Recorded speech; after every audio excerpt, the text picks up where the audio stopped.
Hoje eu vou fazer um dossiê completo sobre o músculo psoas. Este músculo, na verdade, não está sozinho. Ele tem um músculo que vem acompanhando, nasce quase coladinho nas fibras dele, que se chama ilho.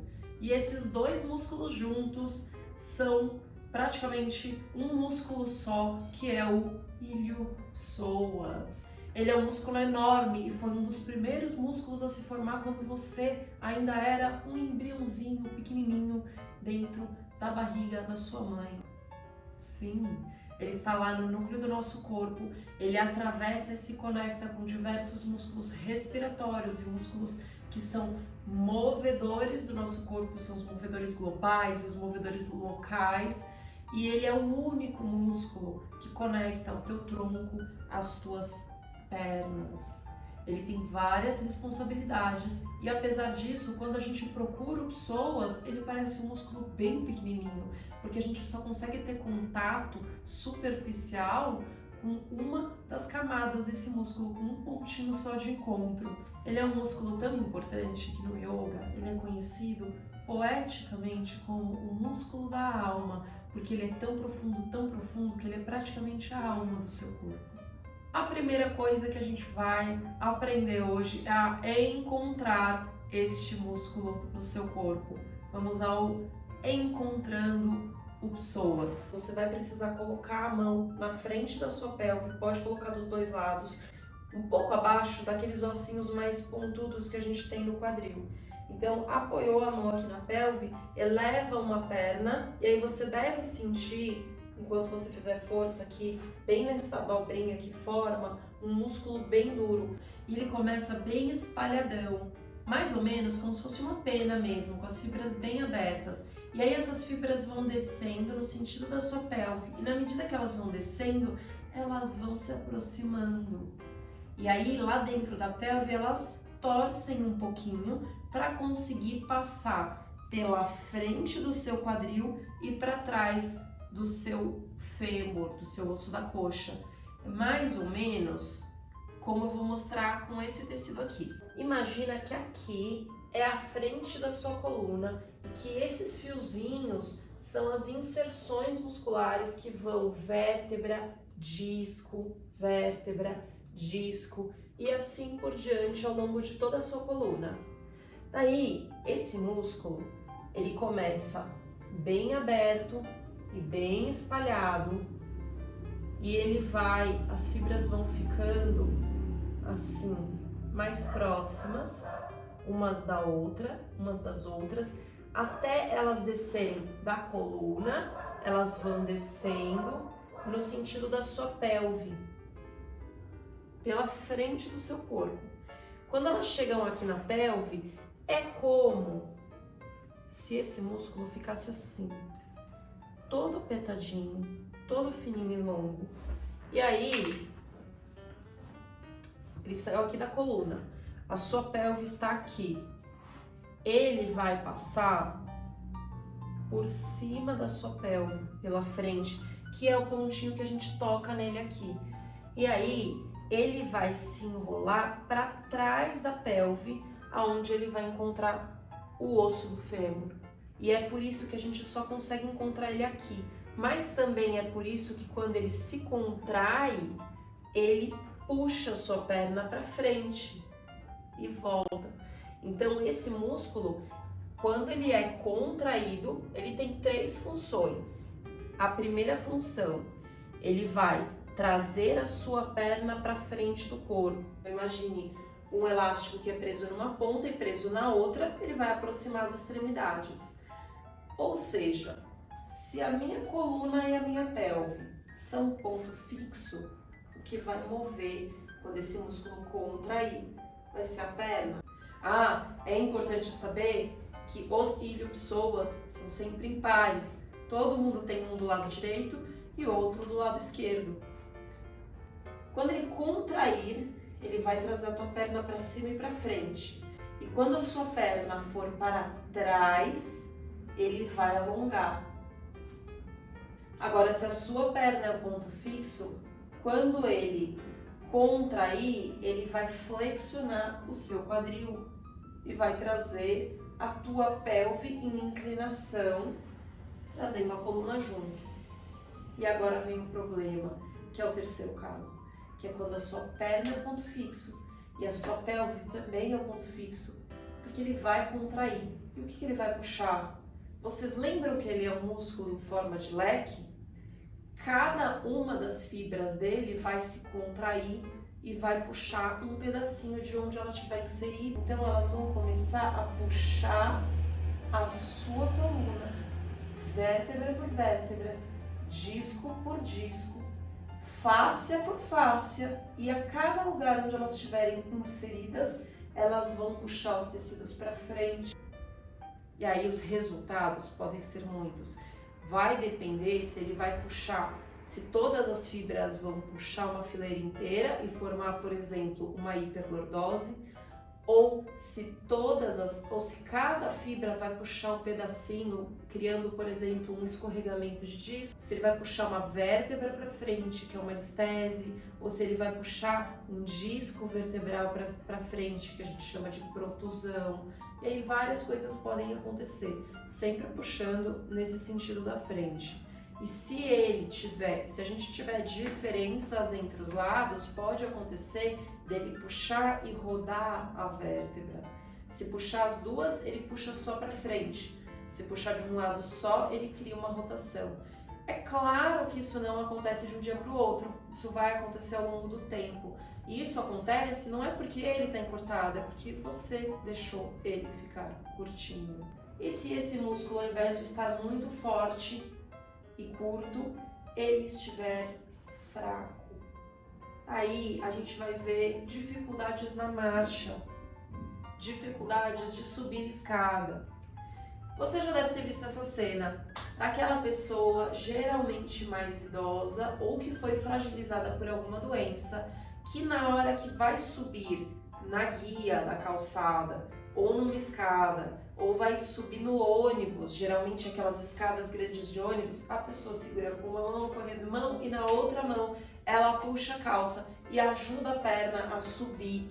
Aquilo não é a perna inteira só que está fraca, é o psoas que está fraco, ele não está ajudando, ele não está exercendo a função dele de fazer a flexão do quadril. Então isso é uma das fraquezas. A outra coisa que pode acontecer é a fraqueza para andar. Como a pessoa não consegue trazer, ela não tem esse tônus para trazer a perna para frente, ela vai começar a dar passos pequenininhos. Então a caminhada dela vai ser dificultada. E vocês lembram que quando ele contrai, ele flexiona o quadril? Então, onde mais essa pessoa vai ter dificuldade? Na hora que ela for sentar.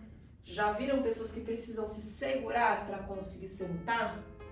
O psoas, ele funciona tanto na força de te trazer para cima e para baixo, porque ele vai flexionar o teu quadril, como ele também freia o movimento, ele te garante controle.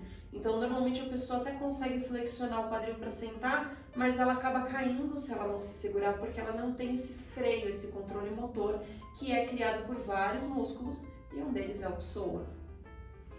Então, agora que você já entendeu que o teu músculo, para ter saúde, ele precisa estar longo e forte, eu vou te mostrar um exemplo de exercício que você pode fazer em casa e não precisa de nenhum acessório, mas que pode usar acessórios, e eu também vou te mostrar como usar para você manter esse músculo alongado. Só que o mais importante desse músculo não é exatamente qual exercício você vai fazer, mas o quanto de consciência você tem das posições da sua pelve. Então, se você nunca viu o meu vídeo ensinando relógio pélvico, para agora e vai lá ver. Depois você volta para esse ponto, porque o relógio pélvico é fundamental para você conseguir realmente alongar ou contrair a tua musculatura. Esse é um alongamento para o psoas e para os outros músculos que são flexores do quadril. E se você tiver muito encurtada, se você é uma pessoa que nunca fez nenhum alongamento, provavelmente só de se colocar na posição, você já deve sentir alongar. Agora, se você já vem alongando esse músculo, você pode progredir. E são exatamente essas as progressões que eu vou mostrar agora. Vou começar pelo mais simples, aquele que é indicado para a pessoa que quer começar a fazer o alongamento e que ainda tem muito encurtamento nesse músculo. Então é só deitar de lado, abraçar uma perna, trazendo a coxa perto do seu corpo e alongar a outra perna lá para o chão na frente. Se você tiver encurtamento do psoas, você vai perceber duas coisas. Ou o seu calcanhar da perna de baixo querendo flutuar, como se a sua perna estivesse suspensa, mesmo que você faça força para baixo, ele parece que não chega, porque tem alguma coisa segurando, e tem mesmo, que é o seu psoas, é justamente esse músculo. Ou você vai conseguir apoiar, mas a sua lombar vai sair muito do chão, ela vai descolar bastante. Então isso é um sinal de que esse músculo está encurtado, porque a sua pelve quer ficar assim quando as suas pernas estendem. Se você abraça a perna e já não sente alongar e nem o teu pé flutua, nem a sua lombar descola muito do chão, é sinal de que você pode começar a progredir. Então a primeira progressão que você vai fazer é pensar em trazer a tua pelve para o meio-dia. Lembra do relógio pélvico que a gente trabalhou? 6 da tarde, meio-dia. A gente vai manter a pelve em meio-dia e aí a gente vai puxar a perna com a nossa mão, a perna de cima. Enquanto isso, vai fazendo mais força para trazer a tua pelve para meio-dia, aproximando a sua lombar do chão. E tudo bem se ela não carimbar completamente no chão, mas quanto mais você conseguir trazer a perna para o seu corpo e a pelve para meio-dia, mais você vai proporcionar o alongamento das fibras musculares desta região, que é a parte da frente do seu corpo.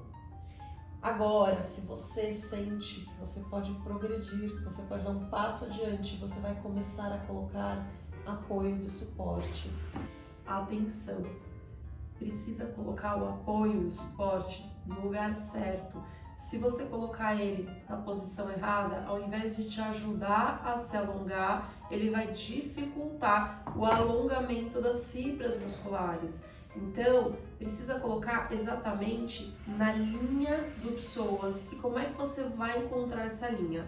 Você vai palpar com as suas mãos a tua pelve e vai encontrar estes dois ossinhos laterais, aqueles ossinhos que nas modelos a gente vê saltando no biquíni, quando as moças são bem magrinhas, eles saltam para fora do biquíni, são esses ossinhos.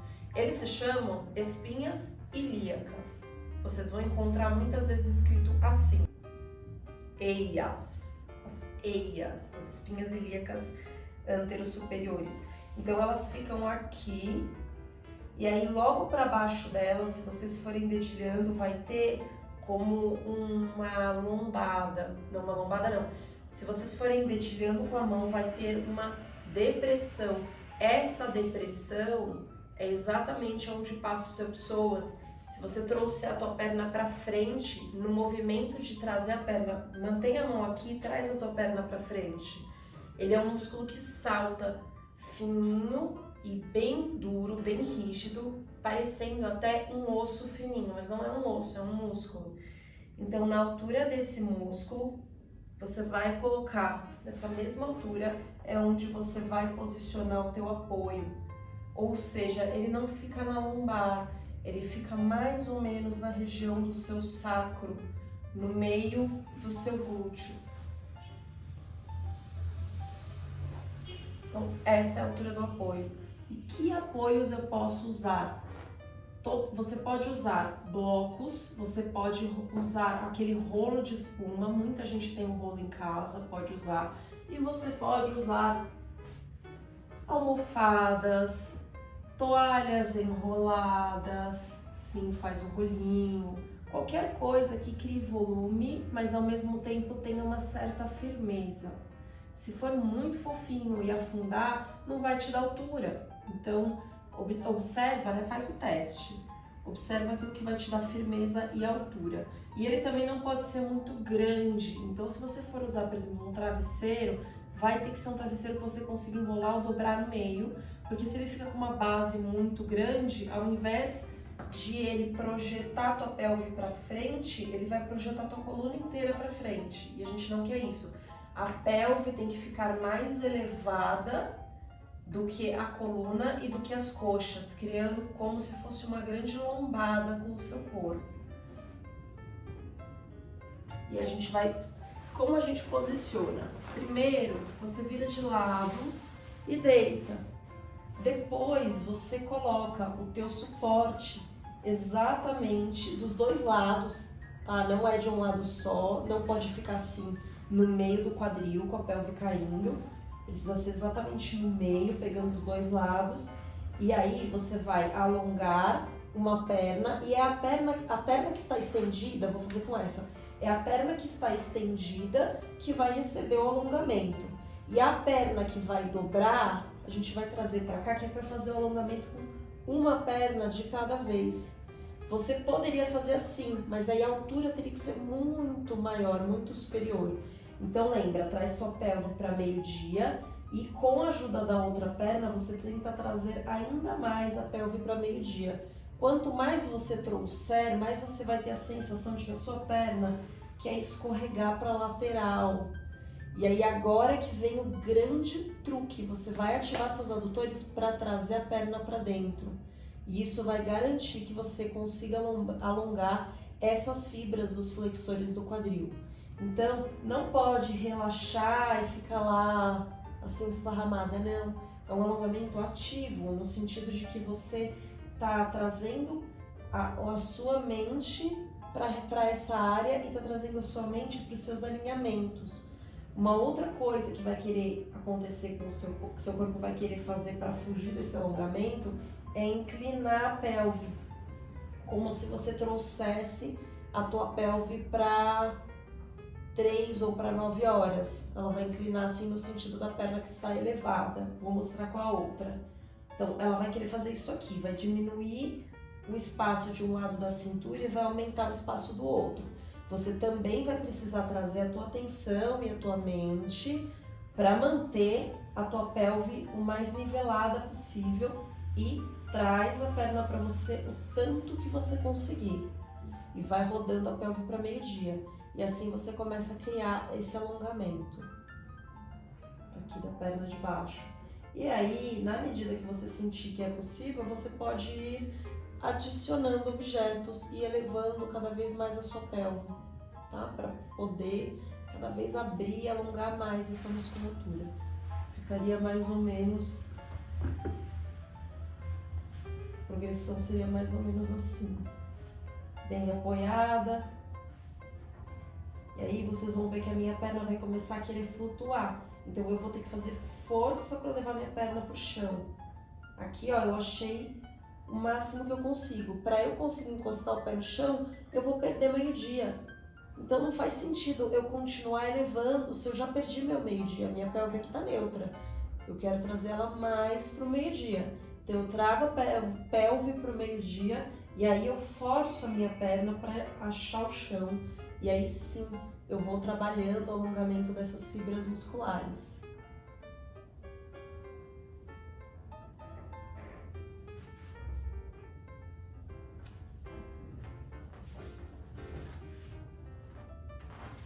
E aí quando você sair, deita, fica um pouquinho.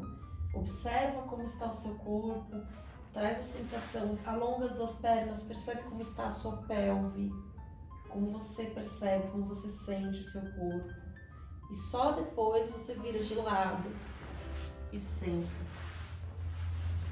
Essa parte, essas comparações que a gente faz antes e depois de alongar, são as partes mais importantes para você criar realmente a consciência corporal, para você desenvolvendo isso aos poucos. Então, sempre antes de fazer um exercício, observa por alguns segundos, não é muito tempo. Dedica um tempo para perceber como está o teu corpo. O nosso corpo muda de sensação de um dia para o outro e são sensações muito ricas e muito valiosas. E aí depois que você fizer, percebe de novo como ele ficou.